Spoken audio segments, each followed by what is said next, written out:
ये भगवान नाम स्मरण करने से हमारा कल्याण होता है, इसलिए सर्वप्रथम भगवान नाम स्मरण करना चाहिए।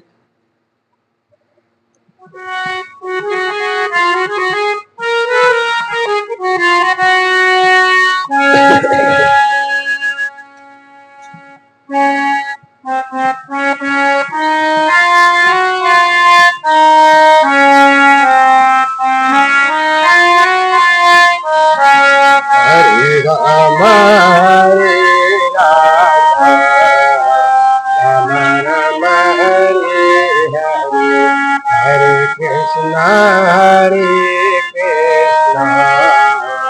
कृष्णा कृष्णा हरे हरे,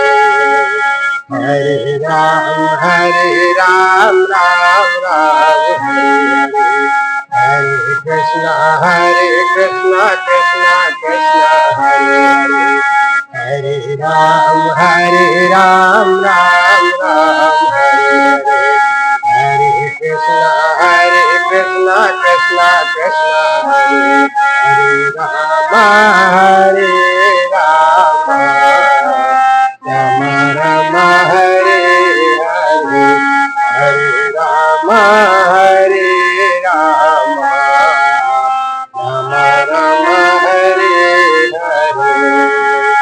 हरे राम राम हरे हरे, हरे कृष्णा कृष्णा हरे हरे,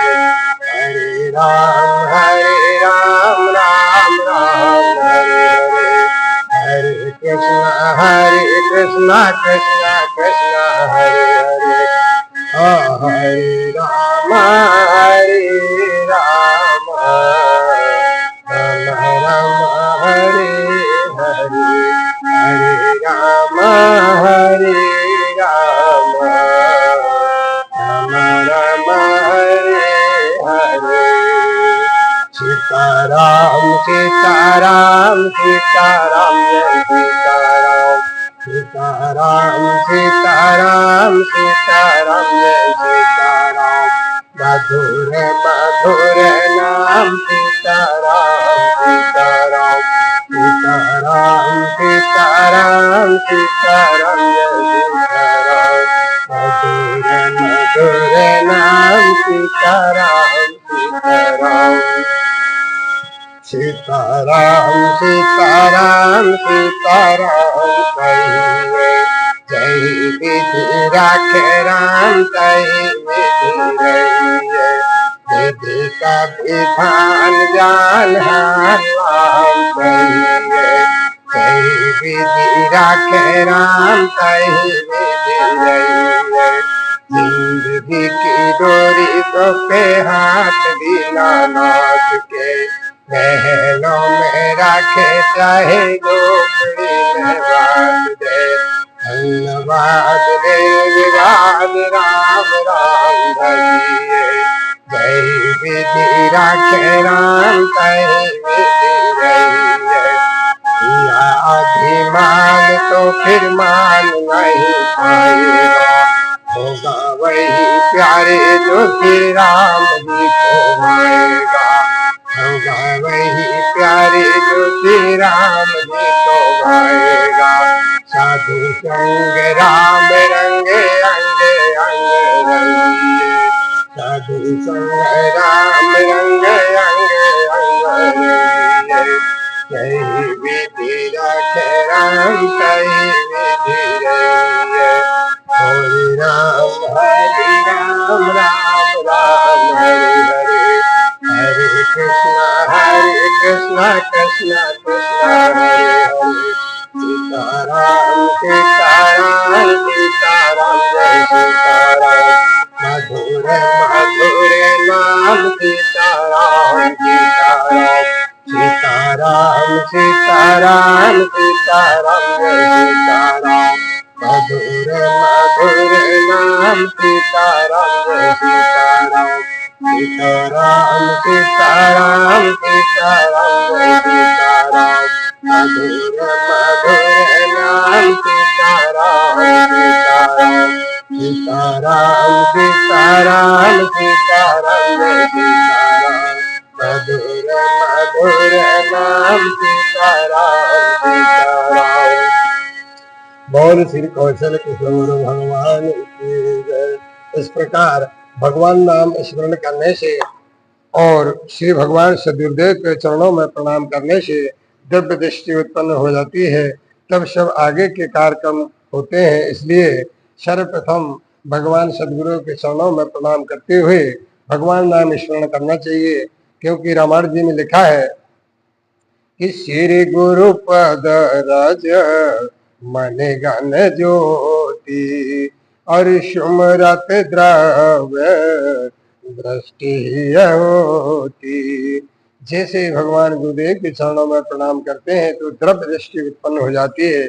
यानी कहने का तात्पर्य कि सभी हृदय पवित्र होकर के और ज्ञान दृष्टि उत्पन्न हो जाती है। इसलिए सर्वप्रथम भगवान सदगुरुदेव के चरणों में प्रणाम करते हुए और भगवान नाम स्मरण करना चाहिए।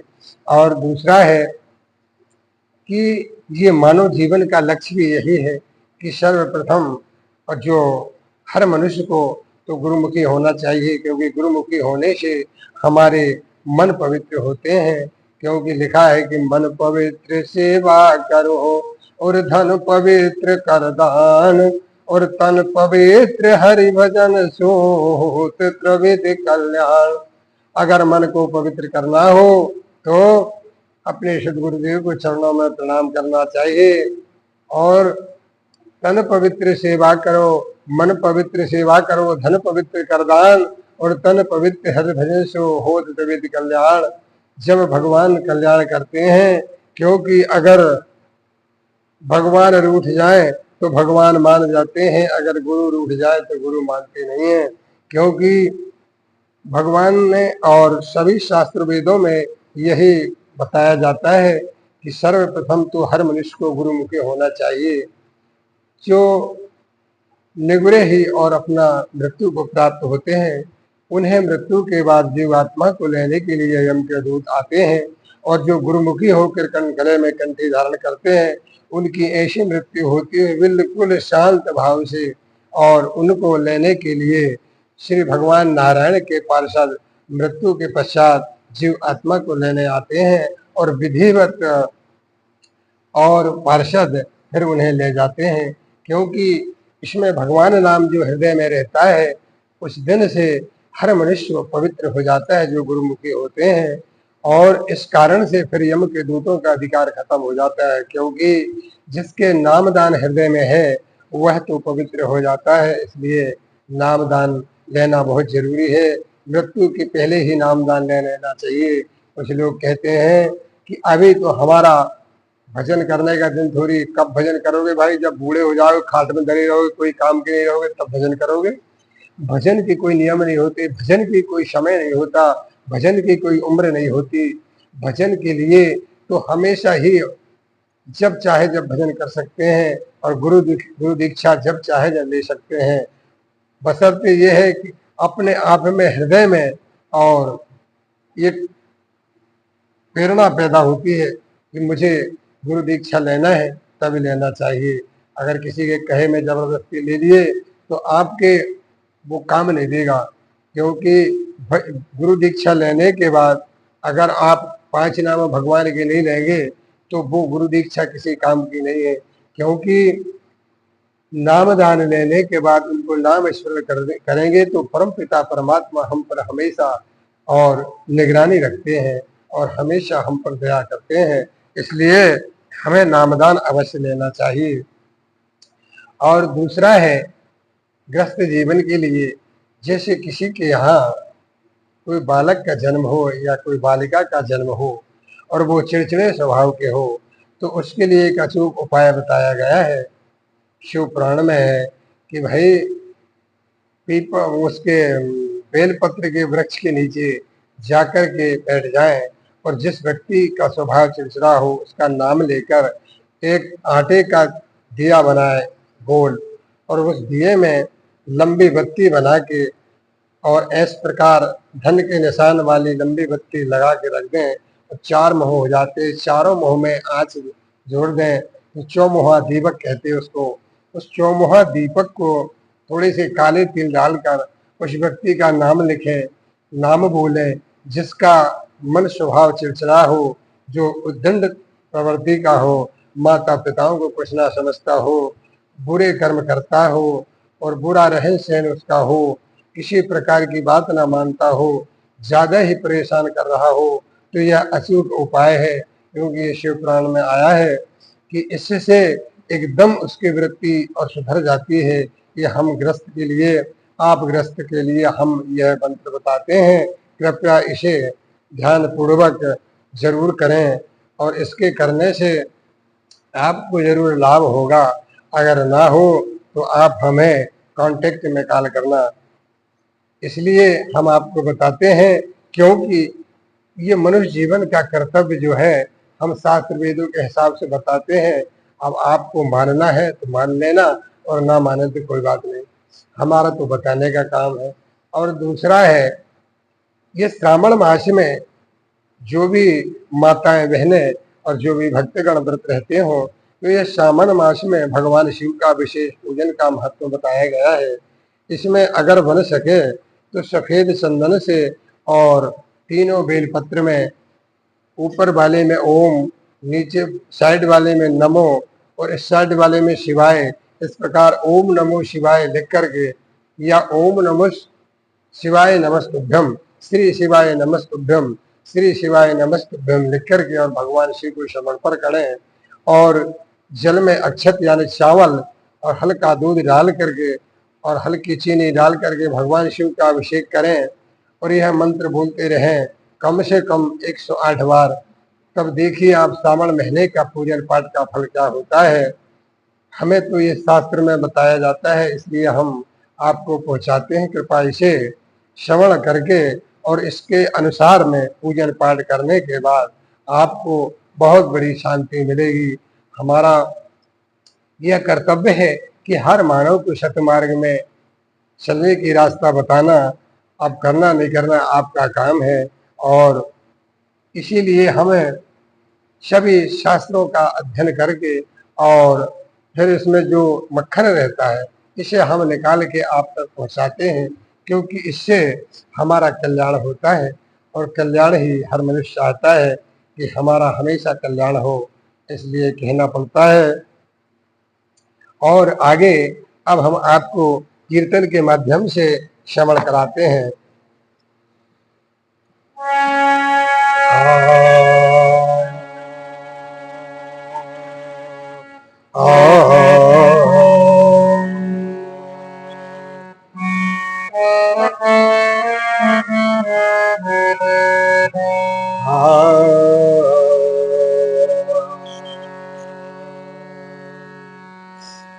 श्रीमन नारायण नारायण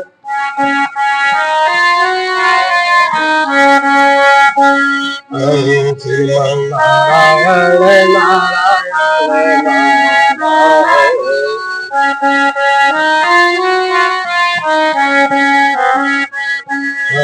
श्रीमन नारायण नारायण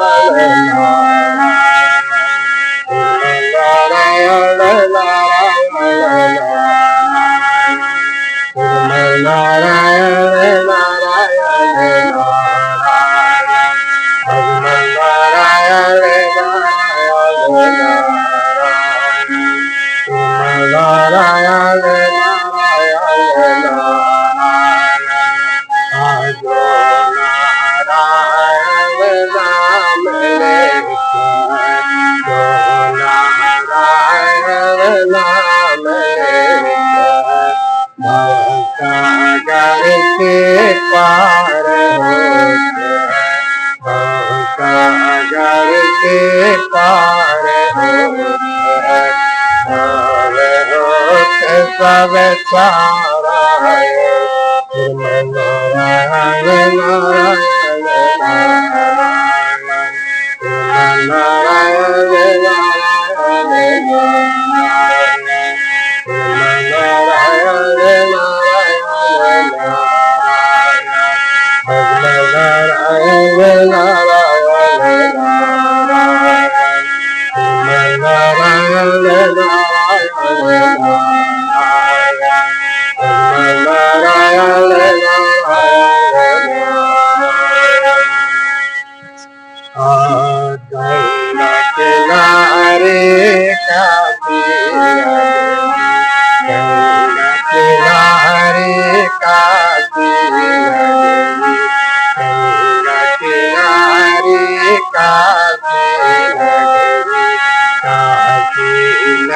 नगरी भोले की नगरी भोले बाबा अवतारा श्रीमन नारायण नारायण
यमुना किनारे मथुरा यमुना किनारे मथुरा मथुरा नगरी श्याम श्याम तुम्हारे अवतारा श्रीमन नारायण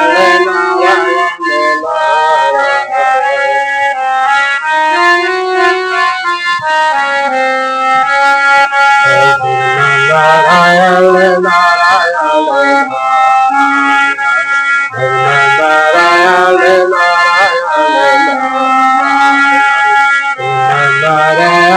नारायण नारायण